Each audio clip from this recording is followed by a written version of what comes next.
එහින්දා මං පරණ කවියක් පුරුදු බංකුව ළඟ තිබී එදාවාගෙන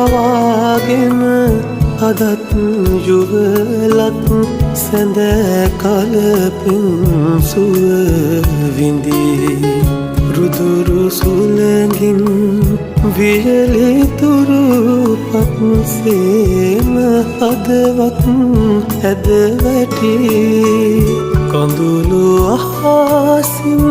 පතිත වී යලි කොළඹ සරසවි